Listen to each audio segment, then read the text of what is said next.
अस्सलामुअलैकुम। Straight talk में खुश आमदीद। आपके साथ मैं हूँ आयशा बख्श। 5 साल असेंबली में जो हुआ वो हम सब के लिए बाइस शर्म है। हमने वो सबक नहीं सीखा जो सीखना चाहिए था। मौजूदा असेंबली तारीख की बदतरीन असेंबली रही जिसका हिस्सा बनने पर आवाम से माफ़ी मांगता हूँ। गुज़िश्ता 5 साल में एक भी कानून आवाम के लिए नहीं बनाया गया। तमाम कवानीन हुकूमत की सहूलत के लिए बनाए गए। लोग सोचते हैं कि सारे मेंबरान करप्ट हैं। ये अल्फाज नून लीग के किसी मुखालिफ सियासतदान के नहीं बल्कि हर मुश्किल दौर में चट्टान की तरह नून लीग के साथ खड़े रहने वाले रहनुमा शाहिद खाकान अब्बासी के हैं। वही शाहिद खाकान अब्बासी जिन पर नवाज शरीफ को हिस्सा तक एतमाद था कि उन्होंने अपनी नाअहली के बाद अपने भाई या किसी और करीबी साथी के बजाय शाहिद खाकान अब्बासी को ही वजीर आजम की गद्दी सौंपी। फैजाबाद के मशहूर ज़माना धरने का चैलेंज भी वजीर आजम शाहिद खाकान अब्बासी को ही बर्दाश्त करना पड़ा। शाहिद खाकान अब्बासी शहबाज हुकूमत के दौरान नून लीग के ऐसे MNA रहे जो खुलकर शहबाज हुकूमत की कारकर्दगी पर तनकीद करते रहे। अप्रैल 2022 में तहरीक अदम एतमाद से पहले ही वो ये एतराफ़ करते रहे कि तहरीक अदम एतमाद स्टैब्लिशमेंट की मदद के बगैर कामयाब नहीं होती। अदम एतमाद डील का नतीजा होती है। फिर चश्मे फलक ने पाकिस्तान की तारीख में पहली मर्तबा तहरीक अदम एतमाद की कामयाबी का मंजर देखा और 16 माह में किस तरह के कवानीन बनाकर डील का पूरा हक अदा किया गया, ये भी पाकिस्तान की तारीख में महफूज हो चुका है। शाहिद खाकान अब्बासी शहबाज दौर में ये भी कहते रहे कि जनवरी 2020 में आर्मी एक्ट 1952 में तरमीम से जनरल रिटायर्ड कमर जावेद बाजवा को तौसी देना गलती थी। शहबाज हुकूमत के दौरान ही अपनी जमात पर तनकीद करने वाले शाहिद खाकान अब्बासी अब भी अपनी जमात से चुपते हुए सवालात पूछ रहे हैं। शाहिद खाकान अब्बासी के मुताबिक नई सियासी जमात बनाना किसी मसले का हल नहीं, तहाँ मुल्क में नई सियासी जमात की गुंजाइश और ज़रूरत मौजूद है। शाहिद खाकान अब्बासी पहले ही नून लीग के साबिक वज़ीर ख़जाना मिफ्ता इस्माइल के साथ पाकिस्तान के सियासी, माशी और समाजी मसाइल पर बनाए गए प्लेटफॉर्म री इमेजिनिंग पाकिस्तान में फ़ाल किरदार अदा कर रहे हैं। क्या शाहिद खाकान अब्बासी अपने हम ख्याल साथियों के साथ किसी नई सियासी जमात की बुनियाद रखने जा रहे हैं? ऐसे में सबसे अहम सवाल यही है, क्या आज के ज़मीनी हालात में किसी नई सियासी जमात की गुंजाइश निकलना इशारों के बगैर मुमकिन भी होगा? इधर ही गुफ्तगू रहेगी हमारी। प्रोग्राम में हमारे साथ हैं हसन निसार, शहजाद चौधरी, अबसार आलम और इफ्तिखार अहमद। आप चारों का शुक्रिया। प्रोग्राम का सवाल आप सबसे, अगर जनरल रिटायर्ड कमर जावेद बाजवा आपकी हुकूमत में रुकावट थे तो हुकूमत छोड़ देते। बाजवा के बाद भी आपको 9 महीने मिले, काम कर लेते। शाहिद खाकान अब्बासी के सवाल कितने वाजिब हैं? हसन निसार साहब, अब्बासी साहब जो कुछ कह रहे हैं अपने इंटरव्यूज़ में, अपनी ही जमात पर जिस तरह के सवालात उठा रहे हैं, तनकीद कर रहे हैं, आपके ख्याल में उनके ये सवाल कितने वाजिब हैं, दुरुस्त वक्त है, दुरुस्त सवाल हैं? देखें आयशा, शाहिद खाकान अब्बासी बंदा भी बाइज़्ज़त है, नेक नाम आदमी है, साथी और भेदी भी मियाँ नवाज शरीफ साहब का बहुत पुराना है, सियासतदान भी सीजनड और सीनियर है। लेकिन ये सवाल इसलिए ठीक नहीं कि साथियों को इस तरह सरेआम संकसार और शर्मिंदा नहीं किया करते। रह गया इस बात का सवाल कि नई जमात का मुस्तकबिल वगैरह, तो there is always a room on the top. मुझे नहीं पता हाउ कैपेबल दे आर। ये 3-4 जो नाम लिए जा रहे हैं, मुझे नहीं मालूम कि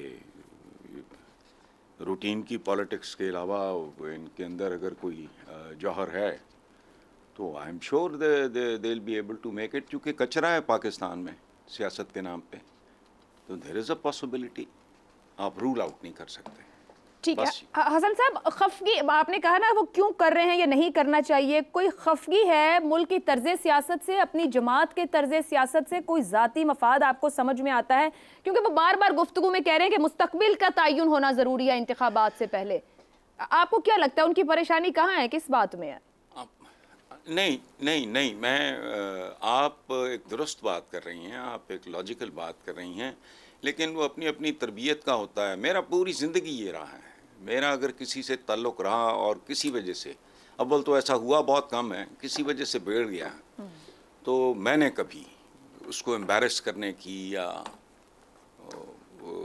लेट डाउन करने की या कभी कोशिश नहीं की। 1-2 वाक़यात है मेरी ज़िंदगी में, बाकायदा स्कैंडलाइज मुझे किया गया। I just kept quite.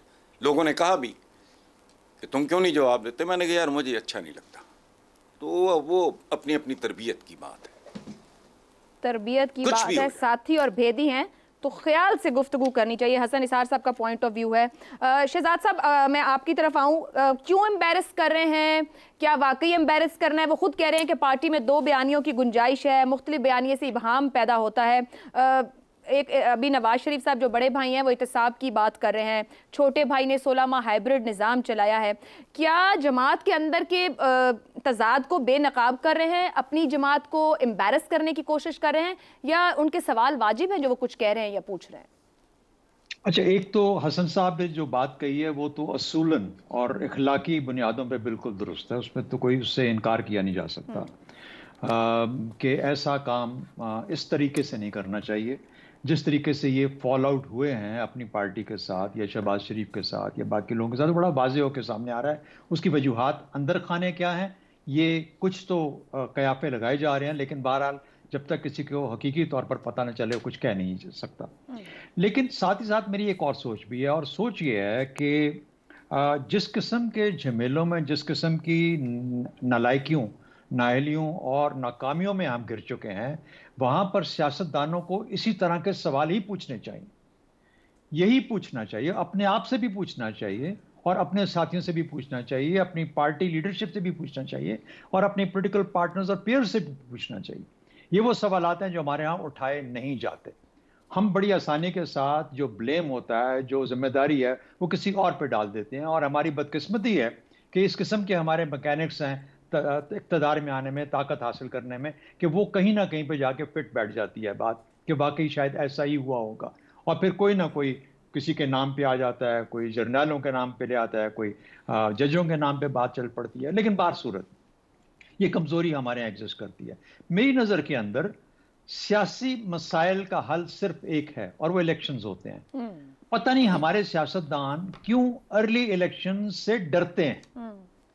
जब मुश्किलात इतनी बढ़ जाएं, और जरूरी नहीं कि फौज से ही किसी ने या किसी जनरल ने ही उनको कहा हो कि आप ऐसा नहीं करेंगे, ये भी हो सकता है कि ऐसा कहा गया हो, मैं इसकी बात नहीं कर रहा, किसी भी सिचुएशन में ये ऐसा हो सकता है। ये भी मुमकिन होता है कि आपकी पार्लियामेंट नहीं चल रही, आपकी कैबिनेट नहीं चल रही, आपकी पॉलिटिकल पोजीशन इतनी कमजोर है कि आपसे बात आ गई, जिस तरीके से कि पीडीएम की हुकूमत का मामला था। तो अगर पीडीएम की हुकूमत वोट ऑफ नो कॉन्फिडेंस जीतने के फौरन बाद इलेक्शंस का अनाउंसमेंट कर देती, तो मेरा ख्याल है उससे बेहतर सियासी फिक्र और सोच नहीं हो सकती थी पाकिस्तान में। पाकिस्तान की मुश्किलात जिसमें हम आज घिरे हैं, वो शायद इससे भी बहुत आधी रह जाती अगर हम वो रास्ता इख्तियार करते। लेकिन किसी वजह से कोई शायद ज़ाती कमज़ोरियाँ होती हैं, कहीं पे आप कॉम्प्रोमाइज़ होते हैं, कहीं इक़्तिदार की हवस होती है, कहीं बैसाखियाँ लेके चल पड़ते हैं, और फिर उन कुर्सियों पे, उन दफ्तरों में बैठने की वजह से हम वो फैसले नहीं करते जो कि सियासी फिक्र के हिसाब से बेहतरीन फैसले या बेहतर फैसले। शहजाद साहब, कतई कलामी की माजरत, आपने ऊपर एक जुमला बोला, मैं वहीं पर अटक गई, सियासी मसाइल का हल इलेक्शन। अब जो अब्बासी साहब के आजकल में वो इंटरव्यूज दे रहे हैं, जो स्टेटमेंट है, वो उसमें कह रहे हैं कि मुस्तकबिल का तयन किए बगैर इंतखाबात बेमायनी है, यानी कि यहाँ पर एक जमहूरी सोच नजर नहीं आती। वो कह रहे हैं कि पहले बैठ के तय करें तमाम स्टेक होल्डर्स, आगे कैसे बढ़ना है, किसी कमीशन की बात करते हैं। हम ये कहते हैं कि इंतखाबात रास्ते निकालेगा, जो आप भी बात करें, वो ये कह रहे हैं कि पहले मुस्तकबिल का तयन करें इंतखाबात से पहले। वो कहना क्या चाह रहे हैं? फिर वही सवाल, वो क्यों कह रहे हैं इस वक्त ये सब?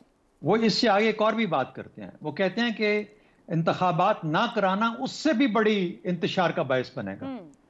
तो ये नहीं कि ये जो इंतखाबात होने वाले हैं ये हमारे हर मसले का हल होगा, नहीं।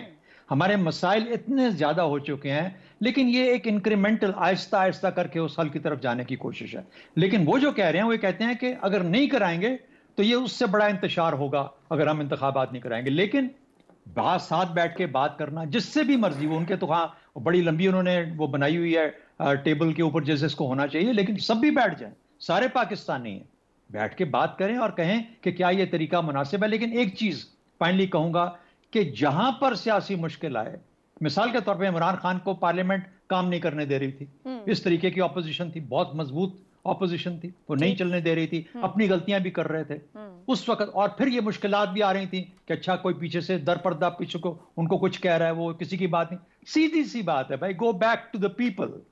आपकी ताकत अवाम है। जब आप मैंडेट लेके आते हैं, कोई माई का लाल आपको टच नहीं कर सकता। याद रखिए जुल्फिकार अली भुट्टो का वो केस, गुल हसन और एयर मार्शल रहीम खान को यूनिफॉर्म में दफ्तर में बुला के दे वर बोथ चीफ्स, एक आर्मी चीफ था, एक एयर चीफ था। दुरुस्त। मुस्तफा घर के साथ गाड़ी में बिठाया, बोला इनको लाहौर गवर्नर हाउस ले जाओ और रास्ते में बताओ इनका मैं क्या करने वाला हूँ।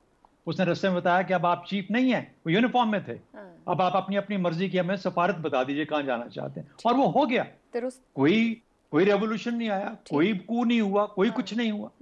तो मेरे कहने की बात यह है, अब लोग इसके बारे में कहेंगे लेकिन उसको फांसी होगी। फांसी किसी और वजह से हुई, फांसी किसी और वजह से हुई, वो बहुत अरसे के बाद हुई, उस वक्त कुछ नहीं हुआ। जियाउल हक को पहले सिलेक्ट किया गया। तो मेरा ख्याल है कि थोड़ा सा इन पर्सपेक्टिव चीजों को डालें, इनमें अपने अंदर स्टील पैदा करें, अपनी जो मॉरल इनकी पोजीशन है उसको मजबूत करें, लोकल स्टैंड आए अच्छा होगा तो कोई इनको सवाल नहीं करेगा। ठीक है जी। इफ्तिखार साहब, एक बात हसन साहब ने की है, अब्बासी साहब जो कह रहे हैं वो कह रहे हैं कि आज नई जमात की जरूरत भी है और गुंजाइश भी है। फिर वो कहते हैं कि इतने साल में हुकूमत की कारकर्दगी इतने वक्त में बेहतर हो सकती थी। क्या वो अपनी ही जमात पर तनकीद करते हुए एक नई जमात की गुंजाइश दिखा रहे हैं, अपना रास्ता आसान करके अपनी ही जमात को एम्बैरस कर रहे हैं? करना क्या चाह रहे हैं? कुछ भी नहीं करना चाह रहे। वो एक इंटेलेक्चुअल उनको यकीन हो गया कि हैं, और हम जैसे मीडिया वाले उनको सुन रहे हैं, उनको बुला रहे हैं, उनको शाबाश दे रहे हैं। ये हुआ है। सियासी जमात बनाना कोई मजाक है। वजीर आजम रह चुके हैं, बिल्कुल रह चुके हैं। दुनिया में बहुत सारे वजीर आजम रहते हैं, दुनिया में बहुत सारे वजीर आजम रहते हैं, और कोई ये नहीं होता कि वजीर आजम जो रहा हो वो इस किस्म की गुफ्तगू करके मीडिया पर छा जाए। दुनिया में ऐसा नहीं होता। ये हमारे मुल्क है, ये हमारा ही मुल्क है, ये हमारा ही मुल्क है। वो एक रहनुमाओं में से एक रहनुमा, बिल्कुल दुरुस्त, और एक इलाके के जहाँ पे इलेक्शन में उसके मुखालफिन उससे अब तगड़े हो गए हैं, वहाँ का है। मैं मसला ये है कि ये सारी बातें उस वक्त क्यों नहीं की जब खुद वो इक़्तिदार में थे। Valid point. मतलब है कि जब इक़्तिदार में आप हैं, तमाम निज़ाम हुकूमत आपके पास था, ऐसे कोई तगड़े मुखालफिन भी नहीं थे, ऐसे कोई तगड़ी पार्टी भी आपके ख़िलाफ़ नहीं थी, तो आपने वो कौन से फंडामेंटल 10 ऐसे फ़ैसले किए जिस पे आप कह सकते हैं कि देखें मैंने पाकिस्तान की तकदीर को बदलने के लिए बुनियादी 10 फैसले ये किए। दुरुस्त। ठीक है, अगर वो आपने किए होते तो फिर आप ये कह सकते थे कि इस पार्लियामेंट ने कुछ भी नहीं किया, बिल्कुल आपको हक पहुंचता था। लेकिन सवाल है कि आप बिल्कुल एक दानश्वर हैं और लोग आपको मान रहे हैं, आपको कॉलेजेस में बुलाया जा रहा है, उन कॉलेजेस में जहाँ पे मुझे नहीं बुलाया जाता, उन कॉलेजेस में जहाँ पे और सियासी जमातों के रहनुमाओं को नहीं बुलाया जाता, आपको बुलाया जा रहा है। और मैंने तो आपके एक प्रोग्राम को करीब से सुना भी है जब आपने इल्ज़ाम लगाया कि आटे में अरबों रुपए की चोरी हो गई है।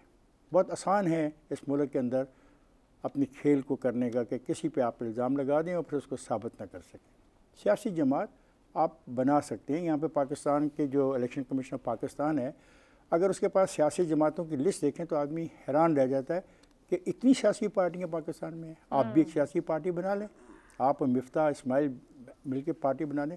लेकिन बात जो हसन निसार ने की है उसका भी ख्याल रखिएगा। और मैं शायद खाकान अहमद साहब आपको एक बहुत ही अच्छा इंसान समझता हूँ, अभी भी समझ रहा हूँ कि जो रिश्ते नाते जो तल्लक होते हैं वो इस तरह बाज़ारों और गलियों में उनका मजाक नहीं उड़ाया जाता।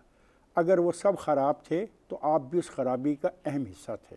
आप उन लोगों में से थे जिनसे मशावरत हर मौके पे की जाती थी और की गई। तो अब ऐसा ना कीजिए कि सब चीज़ों का मलबा एक आदमी के साथ जो आपकी दोस्ती ना होने की बिना पे आपके ज़हन में पड़ गई है उससे आप ये बातें करें। बनाएं आप पार्टी। इस मुल्क में सियासी जमात एक की ज़रूरत है। आप सब लोग बूढ़े हो गए हैं, आपकी ज़रूरत नहीं है, ये बिल्कुल हकीकत हमें नज़र आ रही है। लेकिन आप भी तो उन बूढ़ों की लिस्ट में शामिल हैं। आपको नौजवान तो नहीं है, ना ही मिफ्ता इस्माइल साहब इतने नौजवान हैं कि कोई नौजवानों की पार्टी आप बनाएंगे। और दूसरी बात यह है कि ये बहुत आसानी से आप लोग तनकीद करते हैं। मुझे एक बात बता दें कि हाउ मेनी टाइम आपने कितनी मरतबा असम्बली के फ्लोर पे अपनी पार्टी के असूलों जो असूल थे उनमें जो खामी थी उसकी निशानदेही की हो।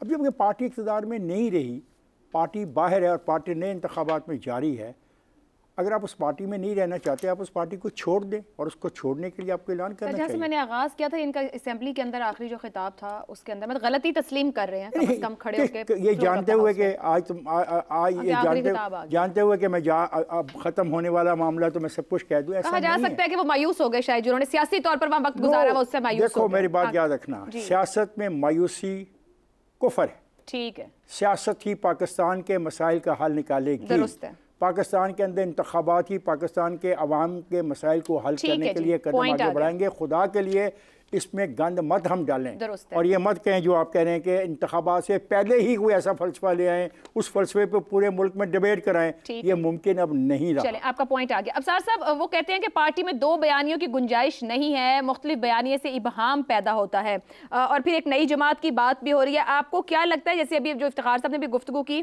जिस पार्टी में इतना वक्त गुजारा कि बतौर वजीर आजम भी उस पार्टी से उन्होंने सर्व किया, वो अब उन्हें महसूस हो रहा है कि वो कुछ कर नहीं पाए, कुछ हुआ नहीं, या वो जमात की डायरेक्शन पर उन्हें एतराज है, वो खुद कुछ कर पाएंगे जब बतौर वजीर आजम अगर नहीं कर पाए, या फिर एक सियासी जमात बनाएंगे, एक प्रेशर ग्रुप और सेमिनार्स तक ही महदूद रह पाएंगे?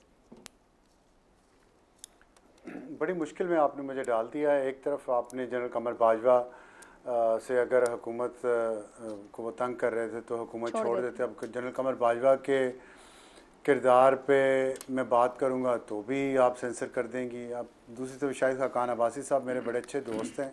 अब आप दोस्त पे बात नहीं करना चाह रहे, आप सब पे बात करें, हम कुछ सेंसर नहीं करेंगे। नहीं, पहले किया है ना एक दिन, वो मुझे दिल टूट गया उस दिन, फिर मैंने आपसे जिक्र ही नहीं किया। लेकिन अब मैं कोशिश करूंगा कि आपकी सेंसर की जो कैंची है उसके बीच में रख के मैं ये बात अपनी कह सकूं जो ऑन एयर चली जाए, और उसमें ये ना हो कि पिछली दफ़ा जैसे मैंने की थी मेरी बात सेंसर होगी, उसका जवाब जो दूसरे पार्टिसिपेंट ने दिया वो चला गया। ऐसा मज़े का खैर वो काम हुआ। चले खैर कोई नहीं। अच्छा, ये तो चलता रहता है। अब बात है शाहिद खान अब्बासी साहब बड़े अच्छे मेरे दोस्त हैं, काबिल एहतराम हैं, और बड़ी अच्छी बातें उन्होंने की, ये मैं उनसे मुत्तफिक हूँ। सीधी सी बात है, उन्होंने बातें बहुत अच्छी की हैं। बात ये है कि उन्होंने कहा है कि हुकूमत छोड़ देते। मुझे एक वाक़या याद आ गया, बार बार उनकी वज़ारत उज़्मा का आप भी जिक्र कर रही हैं, इफ्तिखार अहमद साहब भी। मैं इत्तफाक से उस वक्त चेयरमैन पैमरा था जी। और उन्होंने तमाम मिनिस्ट्रीज़ को बारी बारी तमाम इदारों को बुलाया कि आप ब्रीफिंग दें हमें। हम भी गए तैयार होकर, 20-25 लोग उस मीटिंग में प्राइम मिनिस्टर सेक्रेटेरिएट के ऑफिस में बैठे हुए थे। प्राइम मिनिस्टर साहब, उनके मिलिट्री सेक्रेटरी, वज़रा सारे बैठे थे। 2 घंटे की मैंने ब्रीफिंग दी, अपनी अचीवमेंट्स बताई, कारनामे बताए, मसाइल बताए, आगे सारा कुछ बताया। आखिर में उन्होंने मुझसे पूछा, अब साहब बताओ क्या मसला है, क्या रुकावट है जो तुम्हारा इदारा जो है सिविलियन इदारा बेहतर नहीं हो रहा, तुमने इतने रुकावटें बताई हैं, असल मसला क्या है? मैंने एक लफ्ज़ बोला सिर्फ, मैंने कहा ISI, वो इस सिविलियन इदारे को बनने नहीं देना चाहती। मेरे इन अल्फाज के बाद उस तरफ से फिर आवाज़ नहीं आई कोई। मैंने सोचा भी मुझे कहेंगे ठीक है मैं तुम्हें सपोर्ट करूंगा, मैं उनसे बात करूंगा कि ना मुदाखलत करें, आपको काम करने दें। कोई जवाब नहीं आया। उसके बाद मैंने फिर हिम्मत करके मैंने कहा जी आप ये खुद नहीं कुछ करना चाहते तो आप नेशनल सिक्योरिटी कमेटी में ये मामला ले जाएं, ठीक, वहाँ ले जाके उनको बताएं कि ये एक सिविलियन इदारा बनाने की कोशिश हो रही है। उनके वो भी रियासत का इदारा है, उसको भी आईनी और कानूनी जिम्मेदारियाँ, उसमें रियासत के दूसरे लोग मुदाखलत करेंगे तो रियासत का टकराव होगा। ये ना करें आप। अगर फिर भी खामोशी। मैंने कहा जी मुझे बुला लें, मैं ब्रीफ कर देता हूँ वहाँ पे, फिर भी खामोशी। तो मैं आज अभी जो आपने सवाल दिया, मैं उस वक्त से ये सोच रहा हूँ कि वॉक द टॉक बहुत मुश्किल होता है। बाहर बैठ के मैं भी बड़े, आप देखें ना कितनी बातें करता हूँ कैमरे पे, जब मैं हुकूमत में जाऊँगा ना फिर मेरा क्या कैरेक्टर है, मैंने क्या अपने स्ट्रेंथ शो की है, ये नहीं मैं कहाँ जा रहा हूँ, मैं तो मुझे मेरी सैलरी बढ़वाएं, मैं कहीं नहीं जा रहा। मैं ये कह रहा हूँ जी कितनी बढ़ानी है? अच्छी आयशा जितनी करवा दें। आयशा या उससे ज़्यादा थोड़ी सी होगी। अच्छा, उसमें ताकि मैं भी DHA के करीब करीब कहीं रहना शुरू कर दूँ। अच्छा, उसमें ये हुआ है, मैं हसन निसार साहब का तो नहीं कह सकता ना, मेरे पर चलते हैं। अच्छा चले छोड़ें इस बात को। वो बात में ये कर रहा हूँ कि बात है कि लेट विजडम हर एक को आ जाती है। हुकूमत के अंदर क्या क्या मसाइल है जो कब्र का हाल मुर्दा ही जानता है। मुझे और बिल्कुल शहजाद साहब ने, हसन निसार साहब ने, इफ्तिखार साहब ने बिल्कुल बातें ठीक की हैं। ये सियासतदान अंदर बैठ के करें ना ये कि भाई नहीं करते हम, आप हमें निकाल दो, तो खुदा की कसम इस मुल्क में तब्दीली आ जाए। इतना कह दें, सिर्फ लड़े ना किसी से, बदतमीजी ना करें, वायलेंस ना करें, कहें जी भाई मैं ये गैर कानूनी गैर आईनी काम नहीं कर सकता, बस इतनी बात करनी है। वहाँ कोई नहीं कहता, ये मसला है बस, बाकी बातें छोड़ें, बाकी बातें चलती रहती हैं। बातें वैसे बहुत अच्छी की है शाहिद खान अब्बासी साहब ने, सब ये कह रहे हैं, लेकिन थोड़ा लिहाज ख्याल अपनी जमात का कर लेते हैं। अब सियासी जमात बनाएंगे, कैसी बनाएंगे, ये आने वाले दिन बताएंगे। एक ब्रेक लेते हैं, ब्रेक के बाद एक और अहम मामले पर गुफ्तगू रहेगी।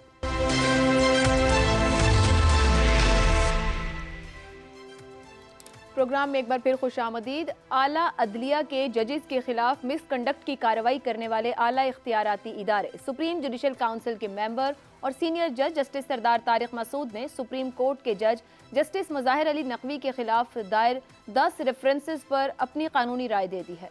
कोर्ट रिपोर्टर्स की इत्तलात के मुताबिक जस्टिस मुज़ाहिर अली नकवी के खिलाफ इल्जामात को संगीन करार दिया गया है। ये बात भी दिलचस्प है कि जस्टिस तारिक मसूद की कानूनी राय ऐसे वक्त में सामने आई जब ऐसी इत्तलात भी शाया हो चुकी हैं कि 5 सितंबर की रात को साबिक चीफ जस्टिस उमर अता बंदयाल ने जस्टिस तारिक मसूद को फ़ोन किया और ये पेशकश की कि अगर वो अपने पास मौजूद जज की शिकायत को वापस भेज दें तो उसके बदले में वो जस्टिस तारिक मसूद के खिलाफ शिकायत को दाखिल दफ्तर कर देंगे। जस्टिस तारिक मसूद ने साबिक चीफ जस्टिस की इस ऑफर पर सख्त नागवारी का इजहार किया और दूसरे ही दिन यानी 6 सितंबर को साबिक चीफ जस्टिस और सुप्रीम जुडिशल काउंसिल के अरकान को खत लिखकर साबिक चीफ जस्टिस के इस फेल को नामुनासिब करार दिया।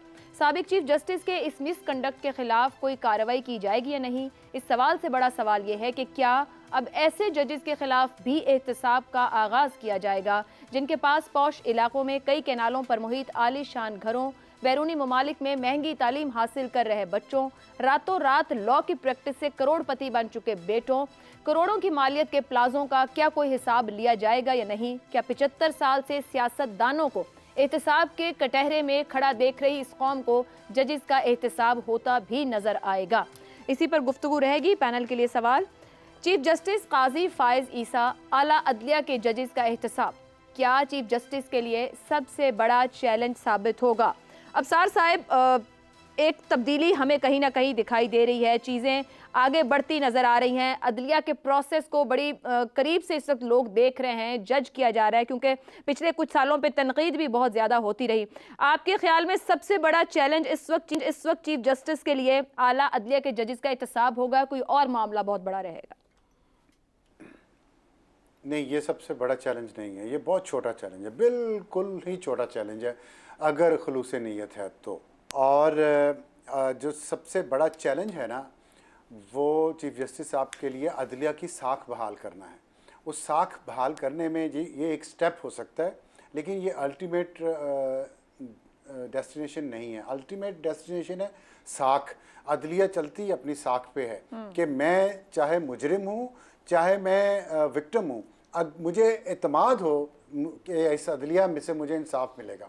ये साख उस वक्त जब वकला तहरीक चली थी 2007 में इफ्तिखार चौधरी के दौर में, उस वक्त मेरा और बहुत सारे लोगों का, जो हम यहाँ स्क्रीन पे बैठे हैं, इनका भी और पाकिस्तान के बहुत सारे लोगों का ये ख्याल था कि अगर ये अदलिया बहाल हो गई एक डिक्टेटर के ख़िलाफ़ तो हमारा वो सुनहरी दौर शुरू होगा जिसमें अदलिया का एतमाद और साख बहाल हो जाएगी और अदलिया जो है वो अल्टीमेट आर्बिटर होगी इस कंट्री में, और जिस पर सबका, पाकिस्तानियों का भी और फॉरेन इन्वेस्टर्स का भी एतमाद होगा। लेकिन बदकिस्मती से वो ख्वाब इतने बुरे तरीके से टूटा है कि आप वो जो रिकोटेक का केस का फैसला तो जस्टिस काजी फायज ईसा साहब ने खुद जिक्र किया ना, फॉरेन इन्वेस्टर का एतमाद तबाह कर दिया, पाकिस्तानी किसी का एतमाद अदलिया पे नहीं है।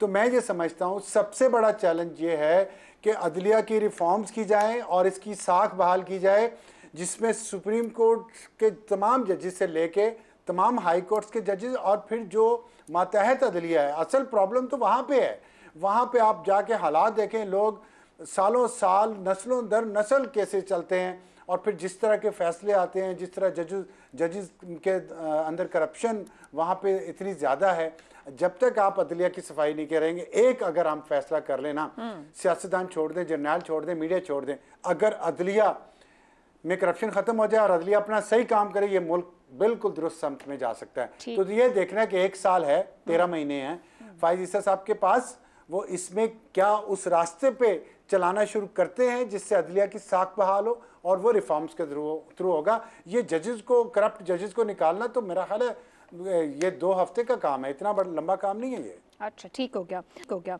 हसन निसार साहब, सुप्रीम कोर्ट की जज पर करप्शन के वाज़े इल्ज़ामात और फिर उसके ऊपर रेफरेंसेस के मामलात, क्या जजेस का फौरी एहतसाब जो है अवाम का अदलिया पर भरोसा जो है उसको बहाली की तरफ लेके जाएगा, या ये मामला आगे नहीं बढ़ते तो जैसे साख की बात की है, साख मुकम्मल तौर पर मुतासर होगी? देखें, ये एक और बेबी स्टेप कह लें। आई एग्री विद अफसार साहब कि ये तो कोई ऐसी थोप नहीं है, लेकिन मैंने मौजूदा चीफ जस्टिस के बारे में अब तक जो कुछ इधर उधर से सुना है, मैं तो नहीं जानता।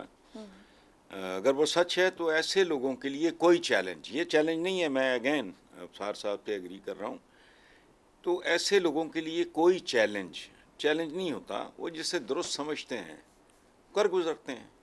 सो ये क्या बहुत बड़े से बड़ा चैलेंज भी, अगर वो वाकई वैसे हैं जैसा मैंने इधर उधर से कुछ माड़ा मोटा सुना है, मैं नहीं जानता, ना मुझे दिलचस्पी है। अदलिया में दिलचस्पी जराइम पेशा लोगों को होती है। अब सार साहब बुरा ना मनाना।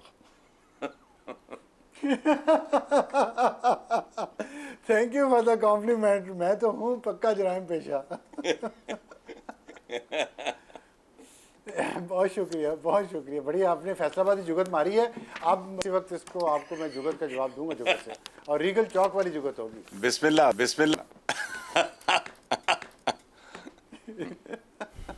तो हसन निसार साहब, बड़ा चैलेंज फिर क्या रहेगा अदलिया के लिए? रिफॉर्म्स की बात की गई है, जाहिर बात है अवाम का इत्मीनान तो बहाल होना चाहिए, ऊपर से नीचे ट्रिकल डाउन होगा हमारी निचली अदालतों तक। इसमें आयशा बात सुने, बहुत ही घिसी पिटी बात है। अभी जो अफसार साहब ने बात की, असल चैलेंज वो है। सेकेंड वर्ल्ड वॉर में चर्चिल के साथ एक जुमला मंसूब है कि उसने कहा बात सुनो बड़ी तबाही है, अदालतें काम कर रही हैं। प्रेस के लोग थे, उन्होंने कहा हाँ, तो उसने कहा लानत भेजो हर चीज़ पे, सब ठीक हो जाएगा। ठीक हो। पाकिस्तान में तो इंसाफ, इल्म, इलाज बुनियादी चीज़ों का कहत है। It's not just justice. ठीक हो। इंसाफ, इल्म, इलाज, अनाज, खत्म, तीनों मुर्दा हालतों में। ठीक है। तो अफसार साहब ने ठीक बात की। असल चैलेंज तो वो है, वो करो जिसका कोई फायदा हम जराइम पेशा लोगों को भी हो। चले जी, एक ब्रेक लेते हैं, ब्रेक से वापस आज साहब और इफ्तिखार साहब का पॉइंट ऑफ व्यू आपके सामने रहेगा।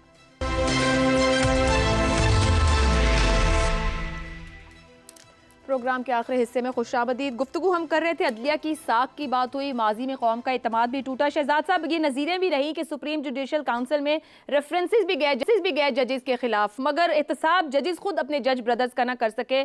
क्या इस्लाहात की ज़रूरत है? क्या सबसे बड़ा चैलेंज यही होगा या आगे बढ़ने की ज़रूरत है? अच्छा देखिए, जहाँ तक सुपीरियर जुडिशरी का ताल्लुक है, और ये मेरी अपनी ज़ाती राय है, हम कोई एक्सपर्ट तो नहीं है इनके मामलात के, लेकिन मुझे यूँ लगता है कि जैसे ये ज़बान ज़दे आम जब इनके मामलात हो जाते हैं, जब मीडिया पे ये बातें आ जाती हैं, जब लेटर्स ओपन हो जाते हैं, जो इंटरनल कम्युनिकेशन है जब वो छाप दी जाती है अखबारों के अंदर या रिलीज़ कर दी जाती है, चाहे जिस दफ्तर से भी हो रही है, तो फिर ये जो जुडिशरी होती है वो कॉम्प्रोमाइज़ नज़र आना शुरू हो जाती है। इंसान गलतियाँ करता है, और ये वो लोग हैं जो कि बड़े केयरफुली सिलेक्ट किए जाते हैं सुपीरियर जुडिशरी के लिए। तो मुझे नज़र नहीं आता कि क्या वजह है, और वो ऐसे निज़ाम भी मौजूद हैं, प्रोसेसेस हैं, इंटरनल प्रोसेसेस हैं, मैकेनिज़म्स हैं ये जांचने के लिए किसी भी चीफ जस्टिस के लिए कि आया जो शिकायत उसके बारे में किसी जज के बारे में रिसीव हुई है, क्या वो सच है, किस हद तक सच है, किस हद तक उसको और प्रूव करना चाहिए। लेकिन जब हम ये मामलात किसी और मकसद के लिए इस्तेमाल करते हैं, जिस तरीके से एक मिसाल आपने दी, तो फिर उस वक्त वो पूरी की पूरा निज़ाम आपको कॉम्प्रोमाइज़ नज़र आता है। कि अगर कोई, जिस तरीके से आपने एक मिसाल दी कि चीफ जस्टिस साहब के बारे में किसी और जज साहब ने ये बात की कि मुझसे ये सवाल पूछा गया, तो वो लगता है कि फिर पूरा निज़ाम ऑलरेडी अंदर से ही खाया जा चुका था। तो जहाँ तक ये चीफ जस्टिस हैं जो नए आए हैं, मेरी नज़र के अंदर जितने इन्होंने इक़दाम अब तक किए हैं बहुत ही अच्छे और बेहतर तौर पर नज़र आ रहे हैं चलते हुए। अब देखिए, आज के बिल्कुल अभी जब हम गुफ्तगू कर रहे हैं, इससे ज़रा पहले एक सुप्रीम कोर्ट की जजमेंट है, वो भी रिसेंटली शायद उनकी ऑब्जर्वेशन है ये जजमेंट, जिसमें ये कहा गया कि सीनियरिटी एक वाहिद वजह नहीं हो सकती किसी जज का एलिवेशन के लिए, उसके लिए काबिलियत होना भी लाजमी है। तो बड़ी अच्छी बात है, ऐसे ही बात है। जब आप जजेस इस तरह के चूज करेंगे, ऐसे लेके आएंगे, तो फिर उनके बारे में इंटेग्रिटी वाले होंगे और अपने प्रोफेशनल कॉम्पिटेंस के हिसाब से, प्रोफेशनल महारत के हिसाब से ऐसे होंगे, कोई सवाल नहीं उठा पाएगा, तो फिर उनके बारे में शिकायत भी नहीं होगी। हाँ, जो और रास्ते से आते हैं, इधर उधर से होके आते हैं, और आपको पता होता है कि इधर उधर से आ रहे हैं, और आप चीफ जस्टिस होते हुए भी उस वक्त अपनी बात, उनको रोक नहीं सकते इस प्रोसेस को, या उसका आना मना नहीं कर सकते, तो फिर यूं होता है कि इस तरह की बातें सामने आती हैं। एक और बात हुई, देखिए बार बार हम रिकॉर्डिंग का जिक्र करते हैं क्योंकि चीफ जस्टिस साहब ने भी इसका जिक्र किया, और बिल्कुल वो सही बात है। उससे बहुत पहले जब इफ्तिखार चौधरी साहब जब हीरो बने, तो उससे पहले वजह क्या थी? स्टील मिल की प्राइवेटाइजेशन का मामला था। आर्सेलोमिटल एक कंपनी है जो कि मिटल हैं, भारत के एक बहुत बड़े स्टील के मैग्नेट जायंट हैं। उन्होंने वो पूरी दुनिया में आर्सेलो जो फ्रांस की कंपनियां थी वो एक्वायर कर ली, इतने अमीर है वो। जब एक्वायर कर ली उधर से ही, फ्रांस से ही इसकी प्राइवेटाइजेशन के लिए इन्होंने बिड कर दिया इसको, स्टील मिल को। और जब ये पता लगा कि ओहो मिटल इसके पीछे है, मिटल तो सारी स्टील दुनिया भर में स्टील के पीछे है, तो कहां कहां पे आप उसको रोकेंगे। तो क्या हुआ कि पिछले 16 साल के अंदर, 2007 का मामला है, उसके बाद एक तो वो हीरो बने, उसके बाद जो मामलात आए, जो खराबी की तरफ हम गए, वो भी सबके सामने है, जो जुडिशरी का हाल हुआ वो भी सबके सामने है, और हम पता नहीं कितने खरबों स्टील मिल को खिला चुके without even an ounce of steel being created their. तो ये है मुश्किलात हमारे निजाम में। एक और चीफ जस्टिस साहब थे जिन्होंने चीनी की कीमत तय करने की कोशिश की मार्केट के अंदर। तो मेरा ख्याल ये है कि कहीं ना कहीं पे बैठ के जो हमारे अभी चीफ जस्टिस हैं, हमारा निज़ाम इंसाफ है, इसको थोड़ा सोचना पड़ेगा कि अपनी हदूद कहाँ मुतय्यन की जाए। ठीक है जी, ये जिसका भी नोट का आप जिक्र भी कर रहे हैं उसमें यही बात की जा रही है कि सीनियरिटी की बुनियाद पर नहीं बल्कि शफाफियत और एहतसाब का मामला होना चाहिए जजेस की तकर्री में, वो अवाम को तक़वियत देता है। इफ्तिखार साहब, अभी हमने जिक्र भी किया कि एक साबिक चीफ जस्टिस ने एक जज को मुबैना ऑफर की जिस पर उन्होंने खत लिख दिया सुप्रीम जुडिशल काउंसिल को। इदारा मौजूद है एहतसाब का, रिटायर हो चुके जजेस के भी मिसकंडक्ट पर बात होनी चाहिए एहतसाब या नहीं, रिफॉर्म्स की कितनी ज्यादा जरूरत है, और आप क्या समझते हैं बड़ा चैलेंज रहेगा? दुनिया के 140 ममालिक में अगर हम अदलिया के अंदर देखें तो हम 129वें नंबर पे हैं जी। तो इसे आप अंदाज़ा लगा लें कि आपका ये निज़ाम कितना खोखला और जैली है।